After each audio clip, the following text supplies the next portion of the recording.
Muito boa tarde, sejam bem-vindos ao episódio número 4 do podcast da Torre. E hoje teremos um podcast algo diferente, irá ser feito por Zoom e teremos connosco a presença da doutora Maria Guilherme Semedo, doutorada em Ciências Farmacêuticas pela Universidade de Coimbra. Este episódio, como disse, será diferente, mas tem uma origem num episódio anterior, no episódio número 2. E nós decidimos fazer este episódio pelo seguinte: um dos princípios da Torre Topo e do podcast é divulgar o património arquivístico. E esta divulgação do património arquivístico é feita em diversas vertentes. Nós temos uma vertente memorialista, ligada à história, tradicionalmente à genealogia, e temos também uma vertente mais legal, portanto, a nossa Direção-Geral passa certidões, tem connosco escrituras, tem portanto, documentação de tribunais, mas nós queríamos abordar hoje uma nova vertente, que é a vertente do património arquivístico, que pode ser explorado pela comunidade científica e técnica deste país. E vamos ver como. E o tema de hoje, penso que é um tema que é um tema interessante e que estará em breve nos nossos dias, tem a ver tudo com a questão das doenças, dos medicamentos, da malária e da maneira como podemos usar os testemunhos do passado, os testemunhos existentes no património arquivístico, não só na Torre, mas noutras instituições de arquivo e de bibliotecas, para de facto combater esses males.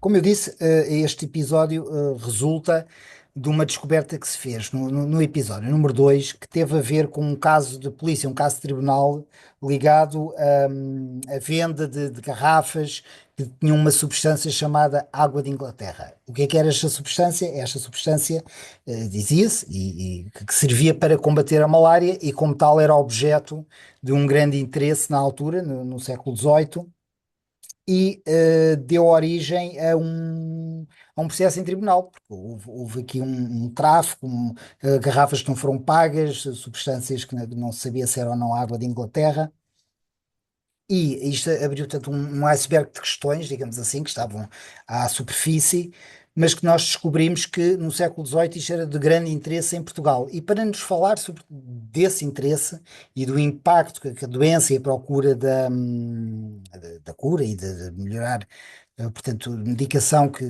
medicamentos que combatessem esse mal, através da história, através da história da farmácia, e da investigação científica em Portugal, temos connosco a doutora Maria Guilherme Semedo, que inclusivamente a sua tese de doutoramento, que iremos aqui apresentar, é precisamente sobre estes temas. E temos aqui a quina e a quinina na literatura médica e farmacêutica portuguesa, séculos XVIII e XIX. Doutora Maria Semedo, passo-lhe a palavra, então. Muito obrigada, boa tarde, Dr. João Paulo Carreteiro, e gostava, em primeiro lugar, de agradecer o convite para participar neste interessante podcast, e também cumprimentar a audiência do podcast, esperando que estas informações que vamos veicular aqui possam ser úteis também para quem nos está a ver e que possam ser interessantes e suscitar novas investigações, esperemos, Exato. neste, neste âmbito que estava precisamente a falar.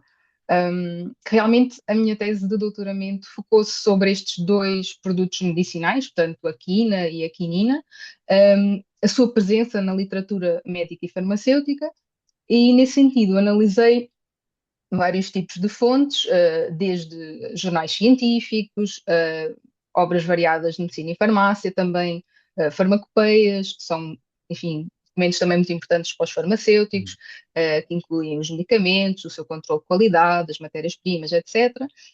Um, e verifiquei que, de facto, tanto a quina como a quinina tiveram muitas indicações terapêuticas, portanto, foram Uhum. recomendadas para uma grande variedade de doenças e de sintomas, portanto, converteram-se numa verdadeira panaceia, o remédio que iria curar todos os males. Sim, de facto, desculpe interromper, mas Diga. aquilo que nós hoje chamamos de malária, eles no século XVIII tinham uma outra ideia, até uma outra ideia de doença, não é? Como é que eram as febres? Era...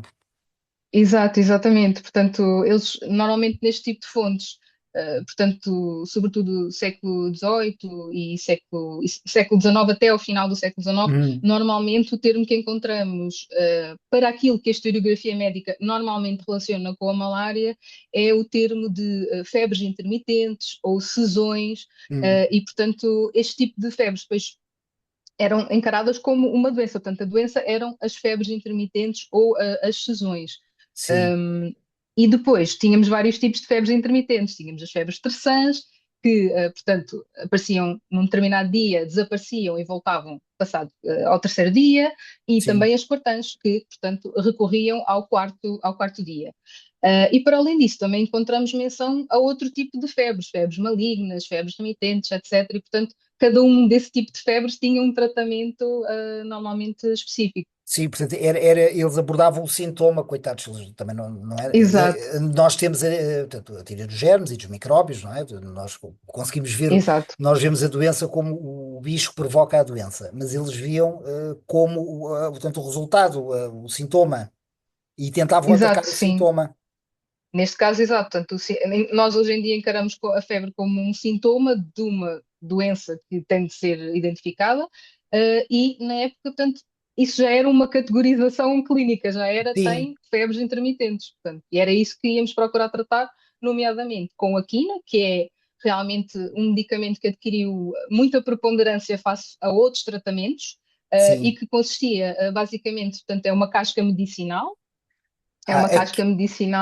Sim, sim, a diga. quina será é esta planta? Portanto, a quina é a planta? Exato, portanto, essas são, portanto, a parte, neste caso, as flores, portanto, da planta, portanto, mas a parte que era utilizada, então, a nível medicinal era precisamente a casca, e esta casca, portanto, a quina, tem várias, a composição química varia, portanto, existem várias substâncias nesta Sim, casca medicinal que podem ter ação, enfim, no nosso organismo, nomeadamente a quinina, que é o principal derivado medicinal sim, da quina, portanto, aquele que adquiriu maior importância a nível clínico e que ainda é utilizada atualmente, mas também, por exemplo, a cinchonina, a quinidina e a cinchonidina, que são as principais sim. substâncias extraídas desta casca medicinal, que começa então a vir para a Europa, portanto, no século XVII, mas, enfim, é possível que já fosse conhecida no século XVI,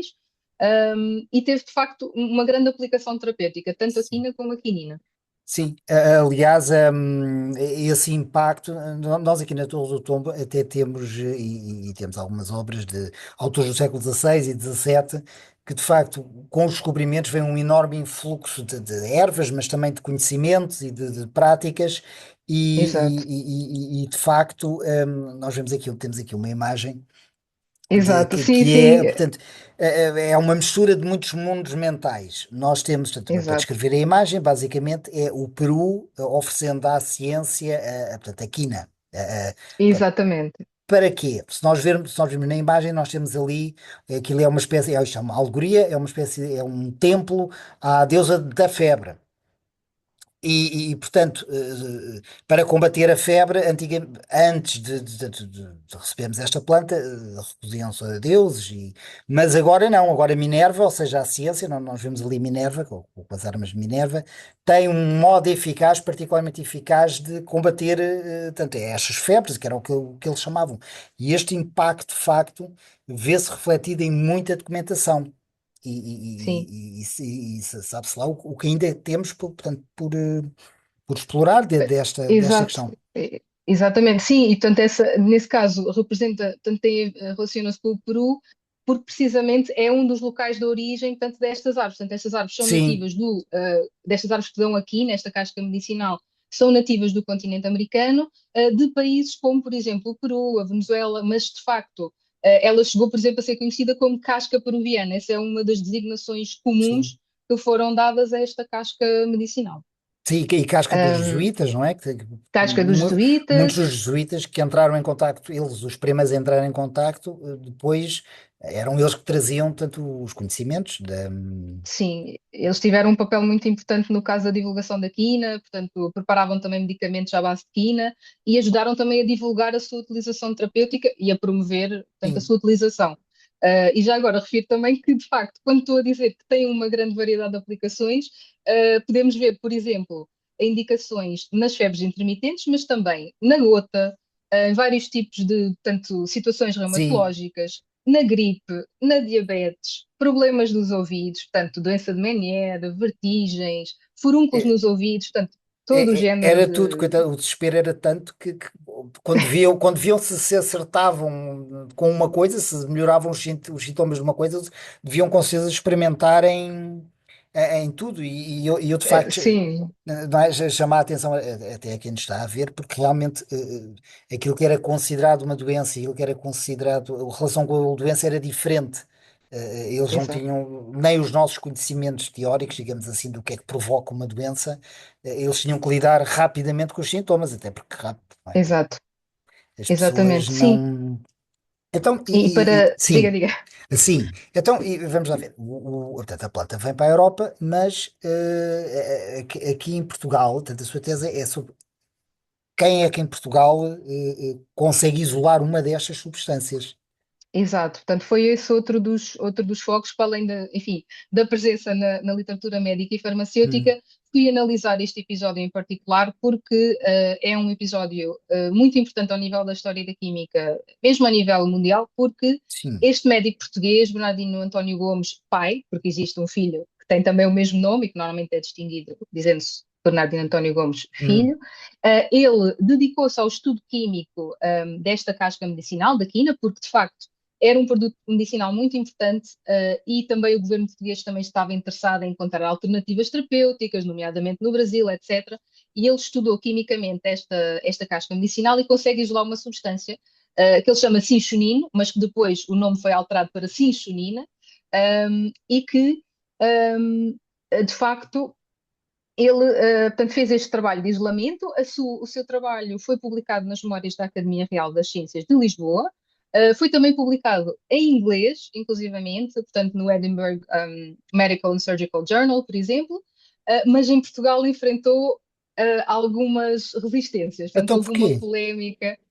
Portanto, o que aconteceu foi que portanto, alguns professores, tanto da Faculdade de Medicina da Universidade de Hum, Coimbra, e também um professor de Química, que era o Dr.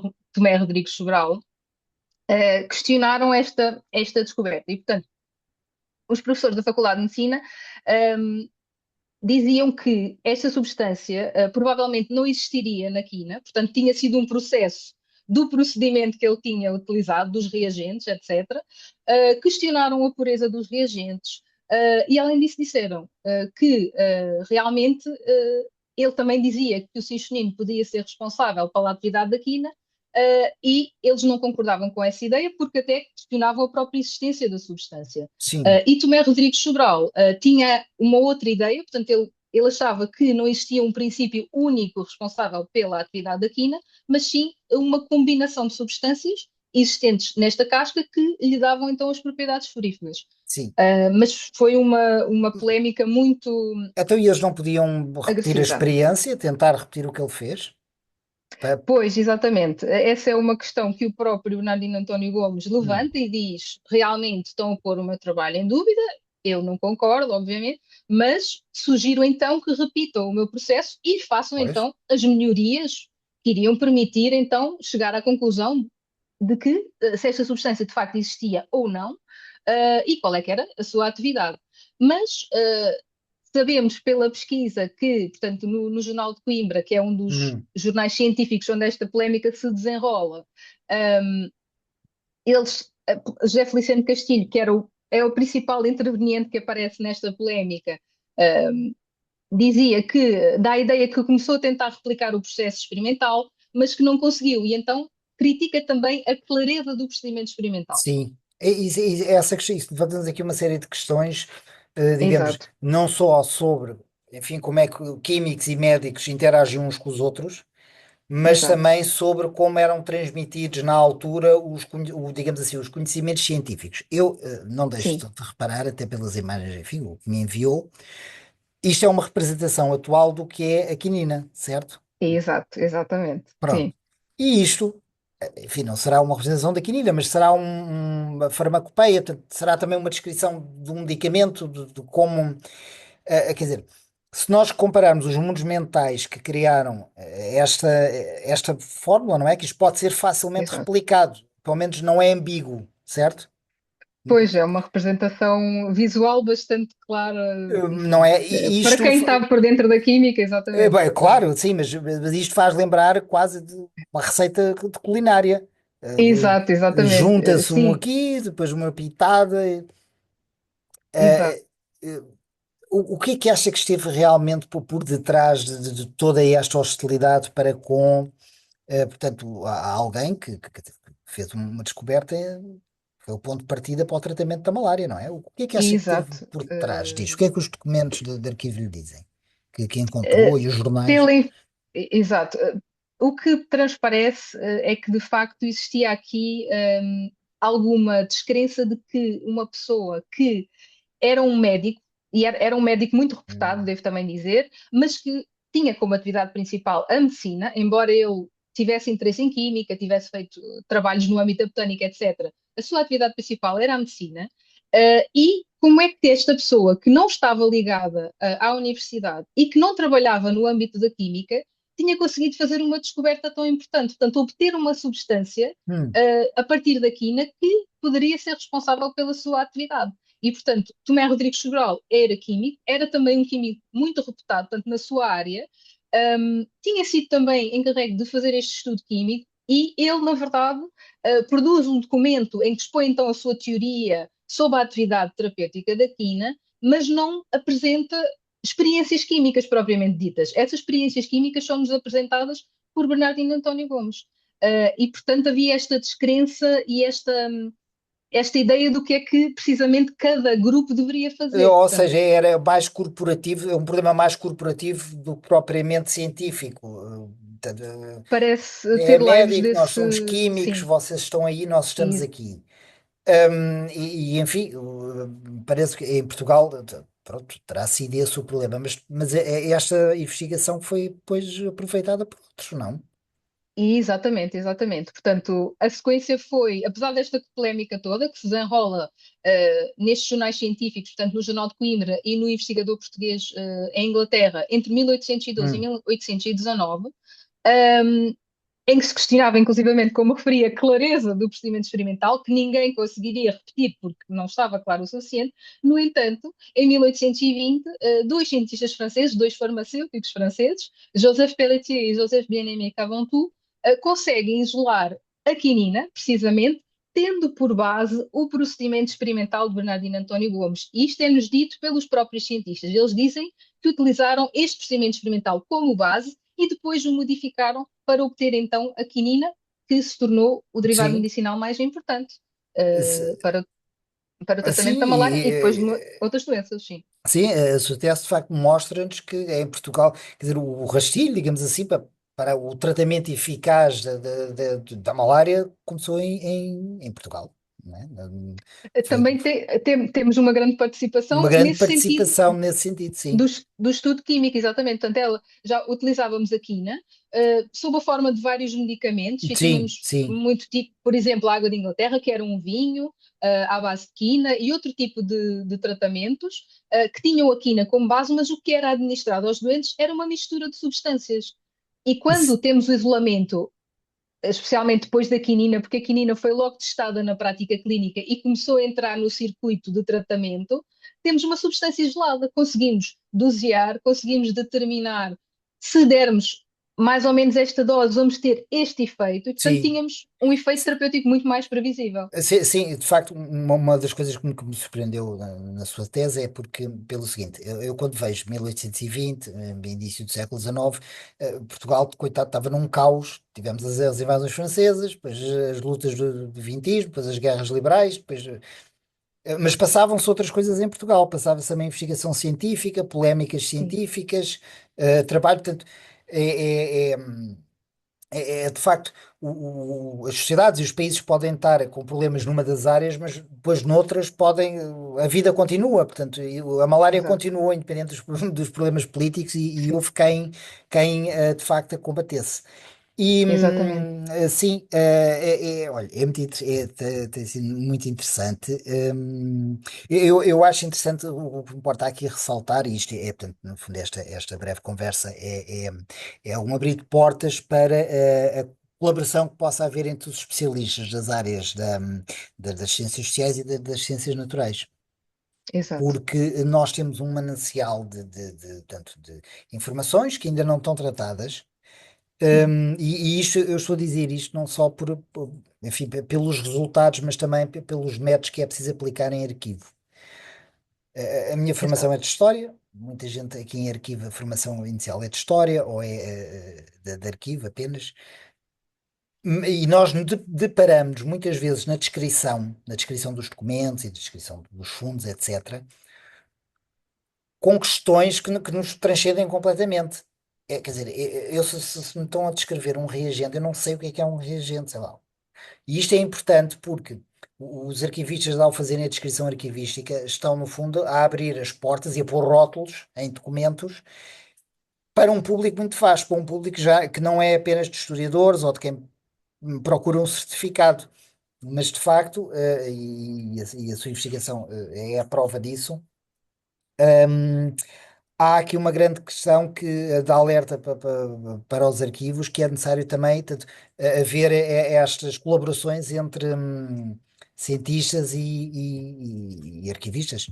Portanto, Exato, exatamente. Sim, é verdade, porque realmente este estudo de textos antigos, sejam manuscritos, sejam impressos, podem nos revelar tratamentos que eram utilizados no passado, como é que eles eram utilizados, para que tipo de sintomas e, portanto, eventualmente para que tipo de doenças é que poderiam, ser utilizados, e usar essa informação como ponto de partida para investigações futuras com os métodos atuais de investigação científica que permitam pois, eventualmente criar novos medicamentos. E já agora refiro, por exemplo, o caso da medicação que atualmente é a primeira escolha, digamos, normalmente no tratamento da malária, portanto, tratamento de primeira linha, que são os derivados da artemisinina, que são também uma fonte de fonte natural e que vieram precisamente de uma investigação científica que foi feita com base em textos antigos da medicina tradicional chinesa. Portanto, isso esse caminho está demonstrado, é exatamente. possível. É possível, Exatamente, exatamente. e sabemos nós, só podemos especular, tanto nos arquivos, né, nas casas dos arquivos portugueses, a quantidade de documentação e de pistas que estarão por explorar. Porque Exato. se eu vejo um documento sobre, imagina, uma peste, uma epidemia qualquer numa cidade, quer dizer, eu quando estou a descrever, vou ver, bem, há uma reação do bispo, eu escrevo o bispo, a reação do bispo, mas e do nobre e do povo, mas eu se calhar não vou prestar muita atenção quais são os sintomas, não é? Mas se eu vejo numa carta, alguns lá no documento, está, as pessoas tinham muitas pintas vermelhas e não paravam de tossir, se calhar isso é importante para alguém. Isso esse descritor-chave, dessa chave, é importante para abrir outras portas. Enfim, e nós usamos aqui as questões levantadas pela sua tese e aqui neste quarto episódio do podcast A Torre, de facto, lançamos aqui um repto para uma maior colaboração entre pronto, quem trata dos arquivos e quem faz a Exato, investigação, porque no fundo essa é a nossa missão.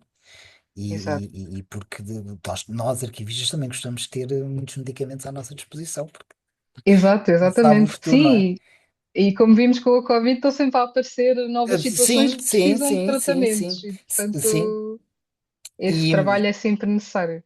sim, pronto, agradeço-lhe, doutora Maria Semedo, de Maria Guilherme Obrigada, eu. Semedo, pela sua presença e, pronto, eu espero que seja a primeira de muitas colaborações, porque há muita Sim, documentação e muitas igualmente. questões em aberto. Exato, Muito boa tarde, exatamente. muito Possamos. obrigado. Obrigada. Boa tarde, obrigada. Obrigada.